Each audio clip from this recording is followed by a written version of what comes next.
The story opens at the Kedio community pool, where the manager, McGrady, is busy putting up notices saying the facility will be closed for the holiday weekend. Inside, one of our main characters, Bree, enjoys swimming laps but pauses to check her blood sugar levels. She wears a diamond engagement ring and briefly considers taking it off before diving back in. Meanwhile, out in the parking lot, her sister Jonna sits nervously in her car, debating whether to go inside. After a moment of hesitation, she leaves her phone in the glove compartment, changes into her swimsuit, and heads to the pool to join her sister. Bree's face lights up when she sees Jonna. They haven't spent time together in a while, since Jonna was in rehab. Now, she proudly tells Bree she has been clean for 3 months. After some warm conversation, Jonna gets into the pool as well. Elsewhere in the building, Clara, the janitor, is rummaging through the lost and found, pocketing money from forgotten wallets. McGrady catches her red-handed, expressing regret for ever speaking positively to her parole officer. He fires her but insists she must finish her shift before leaving. Back in the pool, the sisters are enjoying themselves until McGrady walks over, telling them it's time to leave. Jonna argues the pool should stay open until 7, but McGrady insists they're closing early for the holiday, adding a rude remark about people needing to learn how to read signs. Jonna doesn't take this kindly. As they get out to dry off, Bree excitedly wants to show Jonna her ring, only to realize it's missing from her bag. Jonna scans the water and spots it stuck in the pool's drain grill. Determined to get it back, Bree dives in to retrieve it. She tugs with all her strength, but the ring won't budge. Jonna dives in to help, both sisters now underwater, unaware that McGrady is beginning to close the facility, assuming everyone has already left. Things worsen when Jonna's hair gets caught in the grill. As they struggle to untangle it, neither notices the fiberglass safety cover sliding into place overhead. By the time they realize, it's too late, they're sealed inside. Panic sets in as the sisters pound on the cover and scream for help. McGrady, however, is already locking up the building. Jonna begins to suspect he did it intentionally. They try pushing against the cover, but it's too solid. Desperate, Bree suggests checking along the edges for weak spots. Following Bree's suggestion, the sisters start scanning around the edges of the fiberglass cover, hoping to find a weak point. While searching, Jonna stumbles upon a pair of swim trunks floating nearby and also notices a small condensation hole in the fiberglass. Bree spots a plastic cover from one of the wall openings, breaks it apart, and uses a sharp shard to try scraping at the hole. As Bree works on it, Jonna fills the silence with sarcastic remarks, even more so when Bree reveals her big news: she's engaged to her boyfriend, David. Jonna mocks her by calling her Miss Perfect, reminding her that she struggled through rehab and came home only to feel abandoned when her sister wasn't around. Bree apologizes, saying she has her own life now, but Jonna interprets it as bragging. Their argument grows tense, and Bree suddenly accuses her sister of deliberately tossing the ring into the pool. Fueled by anger, she dives back down, determined to free it. This time, with extra force, she successfully pulls the ring out of the grill. When she resurfaces, she finds Jonna still scratching at the fiberglass cover, accidentally cutting her hand in the process. Bree suggests that the heavy grill could be used as a tool to break through the fiberglass, but admits she isn't strong enough to lift it alone. She asks for Jonna's help, but Jonna dismisses the idea as hopeless. Just then, Bree's phone, left on a nearby bench, begins to ring. It's David. Hearing the ringtone gives Bree hope that he'll realize something's wrong when she doesn't answer. Jonna, however, stays pessimistic and insists it won't make a difference. After the call rolls to voicemail, Bree dives again to attempt prying off the grill but fails. As night begins to fall, fatigue sets in. Bree leans weakly against the pool wall, looking pale and unwell, while Jonna keeps inspecting the cover for possible flaws. They argue again about David when he calls once more, but this time, Jonna notices how fragile her sister looks and finally asks what's wrong. Bree confesses that she was diagnosed with diabetes 3 years ago and desperately needs her insulin shot, which she left inside her purse outside the pool. If she doesn't get it soon, she fears slipping into a diabetic coma. Meanwhile, Clara, still finishing her shift, wanders back into the building. Inside the pool, Bree and Jonna take turns working at the fiberglass hole with their shard. During a pause, Jonna brings up the burn marks on Bree's arm. She insists they never spoke about it, but her rehab counselor told her she should finally know the truth about the night their father died. Bree finally opens up. She calls their father a cruel man. That night, he came home drunk, smoking in bed. His cigarette fell on the pillow, starting a fire. Too intoxicated to notice, he never woke up. Bree burned her arm while trying to rouse him. Before Jonna can respond, their conversation is cut short by Clara's unexpected arrival. Clara enters the pool area just as Bree's phone begins ringing again. She notices the purse on a bench and moves closer, tempted to steal it. Suddenly, she hears the sisters' desperate cries for help from under the fiberglass cover. Clara listens as they explain their situation, but while pretending to pay attention, she rummages through Bree's belongings.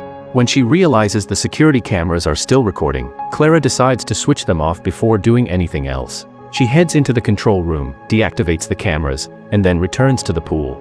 Instead of helping immediately, she starts asking the sisters strange questions and finally demands Bree's phone password. Hoping she'll call the police, Bree gives it to her. But instead of dialing for help, Clara scrolls through her pictures and plays David's saved voicemails, mocking them all the while. Jonna quickly loses patience and hurls insults at Clara. Dropping the act, Clara admits she's drowning in debt and unable to get a stable job because of her criminal record. She tells the sisters that if they want her assistance, Bree must provide the PIN code for her ATM card. At first, both refuse, but Clara grows threatening. She shuts off the pool's heater and warns them that a freezing night awaits unless she gets what she wants. Cornered, Bree finally gives her the PIN. Clara leaves with the wallet, while the sisters huddle together for warmth. Hours crawl by, and Bree's body weakens in the cold water. Desperate, Jonna tries to dive for the heavy grill, but fear paralyzes her, and she resurfaces admitting she couldn't even touch it. When she notices Bree drifting off, Jonna frantically wakes her. Tearfully, she calls herself worthless and wishes she could be as strong as her sister. Bree comforts her, saying she already is strong, even if she doesn't see it herself. To keep active, Jonna resumes sawing at the fiberglass hole with the shard. Bree thinks it's futile, but Jonna replies that moving is the only way to fight the cold. Their talk grows deeper when Bree encourages Jonna to open up about her suicide attempt. Jonna admits she feels haunted by monsters inside her, memories of their father's abuse that never left her. His voice still echoes in her mind, poisoning her thoughts. Suddenly, a chilling moment interrupts their conversation. An eye appears through the hole in the fiberglass, startling them both. Clara is peeking in again. She bitterly complains that Bree only had $80 in her account. The sisters plead with her for help, but Clara snaps, claiming they aren't special because everyone has struggles. She hints at the idea of leaving them to die before storming off to gather her thoughts. Jonna, realizing they can't just wait, sharpens the plastic shard against the pool wall, preparing for a chance to fight back. She then calls out to Clara, pretending to be remorseful. When Clara leans close to the hole to listen better, Jonna suddenly thrusts the shard forward, stabbing her through the opening. Clara staggers back from the hole, clutching her wound in rage. She storms off to the restroom to check the injury, then furiously heads into the control room. There, she activates the automatic pool cleaning system. Almost instantly, chlorine begins flooding into the water, making it difficult for the sisters to breathe. They panic as the powerful jets blast chemicals into the pool. The girls try blocking the streams with their hands and even use the swim trunks they had found earlier, but the force is overwhelming. Bree inhales too much and briefly loses consciousness, sinking under the water. Jonna fights desperately to pull her sister up and stop her from drowning, all while screaming at Clara through the hole that she is killing them. Hearing this shakes Clara. She didn't mean to push things that far. Realizing the danger, she rushes back into the control room and shuts off the system. Returning to the poolside, she coldly reminds the sisters that she has the upper hand.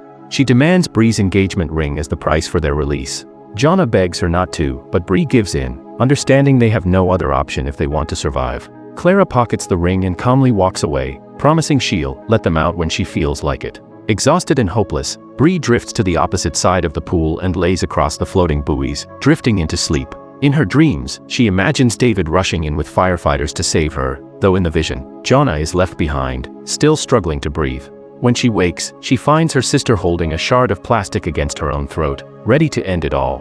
Jonna, overwhelmed by despair, admits she can't take the suffering anymore. Bree pleads with her not to give up, assuring her that she'll never leave her side again once this nightmare is over. Slowly, Jonna lowers the shard, tears streaming down her face, and embraces her sister tightly. Meanwhile, Clara sits away from the pool, turning the ring over in her hands as she listens to David's voice messages. Her expression shows she is torn, struggling between greed, guilt, and pity. When she finally returns to the pool area, Bree whispers a plan to Jonna. Together, the sisters tell Clara they've had time to think and realize she isn't the monster she pretends to be. They promise to change their own lives if she shows them mercy. The words strike a chord in Clara, softening her resolve. For the first time, she agrees to help. She heads back to the control panel, punching in the override code, but it doesn't work. Shaken, Clara explains the system won't unlock.